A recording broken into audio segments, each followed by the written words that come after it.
Bonjour à toutes et à tous, bienvenue dans ce nouvel épisode de 5 minutes d'arrêt en droit à la famille. Sont au programme 4 décisions marquantes du mois de mai et sans attendre, l'analyse proposée par Rémi d'un premier arrêt en matière d'assurance vie.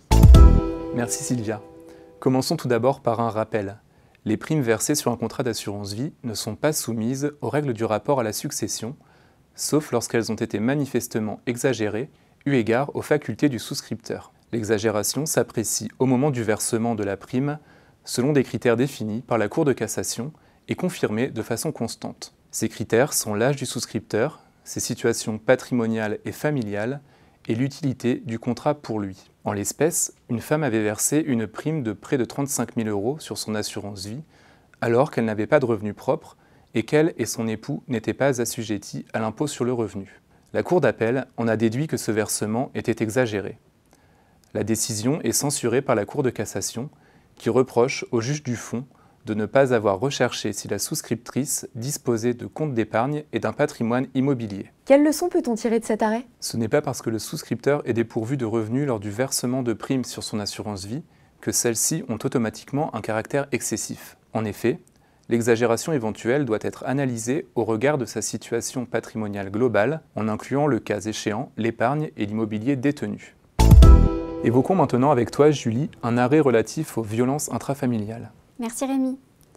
Cet arrêt précise qu'une ordonnance de protection peut interdire à l'auteur de violences, à l'égard de son conjoint ou de son ex, de prendre contact avec leur enfant commun en dehors de ses droits de visite, sans avoir à se prononcer sur l'existence d'un danger pour l'enfant. Pour rappel, une ordonnance de protection peut être délivrée par le juge aux affaires familiales lorsque les violences exercées au sein du couple ou par un ex mettent en danger la victime ou un ou plusieurs enfants. Parmi les mesures protectrices qui peuvent être prescrites, figure l'interdiction de recevoir, de rencontrer certaines personnes que le juge désigne ou encore d'entrer en relation avec elles. Quel est l'objectif poursuivi par cette mesure de protection ? Le but est d'éviter que l'auteur des violences ne fasse pression et n'entre en contact avec sa victime par personne interposée, en l'espèce les enfants. Il n'y a donc pas à caractériser un éventuel danger les concernant. Ajoutons que le texte n'apporte aucune restriction quant aux personnes susceptibles d'être concernées par ces interdictions. Il peut donc s'agir des enfants du couple. Poursuivons Sylvia avec un arrêt majeur rendu en matière de testament holographe. Merci Julie. On le sait, la validité du testament holographe est conditionnée au respect des règles légales de forme, à savoir être écrit, daté et signé de la main du testateur. Il doit donc être daté de sa main à peine de nullité. Concrètement, le testateur est ainsi tenu d'y faire figurer l'année, le mois et le jour de sa rédaction. Que se passe-t-il en cas d'intervention d'un tiers dans la rédaction de la date ? La Cour de cassation apporte ici une réponse favorable au sauvetage du testament holographe laissé par une testatrice mais sous condition. En l'espèce, lors du règlement d'une succession testamentaire conflictuelle, un rapport d'expertise judiciaire a révélé que si le texte du testament était bien de la main de la défunte, celle-ci n'était pas l'auteur du 9 de la date du 26 mars 2009 apposée dessus. Ce vice formel suffisait à en emporter sa nullité selon la Cour d'appel. La Cour de cassation n'est pas de cet avis et nous délivre plusieurs enseignements. Premier enseignement, n'est pas systématiquement nul le testament holographe qui comporte une date dont un ou plusieurs éléments nécessaires pour la constituer ont été portés par un tiers. Deuxième enseignement, la nullité d'un testament implique de démontrer qu'au cours de la période de rédaction, le testateur était frappé d'une incapacité de tester ou avait rédigé un testament révocatoire ou incompatible. Troisième enseignement, la période de rédaction est déterminable à l'aide des éléments intrinsèques à l'acte, éventuellement corroborés par des éléments extrinsèques.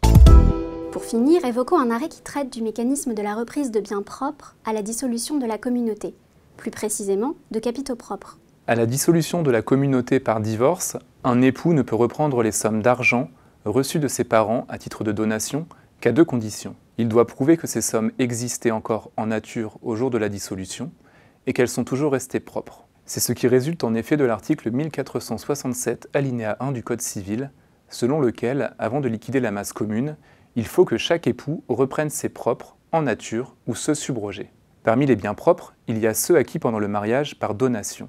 Si un immeuble donné à un époux peut facilement faire l'objet d'une reprise, dès lors qu'il a toujours existé du jour de la donation à la dissolution, l'opération est beaucoup plus délicate pour les sommes d'argent. Et que faut-il faire dans ce cas ? Lorsqu'on reçoit une somme d'argent, on la dépose sur un compte bancaire. Le problème, c'est que ces fonds sont présumés être des acquets dans les rapports entre époux, même chose en cas de dépôt sur un compte commun. Par conséquent, la preuve du don manuel est certes nécessaire, mais elle ne suffit pas. Il faut aussi tenir compte de la fongibilité des deniers. Or, sur un compte bancaire, tous les fonds qui y ont été versés se mélangent. Seul moyen de garantir leur reprise, les avoir placés sur un compte personnel sans aucun mouvement, sauf des retraits, jusqu'à la dissolution. À défaut, c'est sur le terrain des récompenses que l'époux concerné devra agir.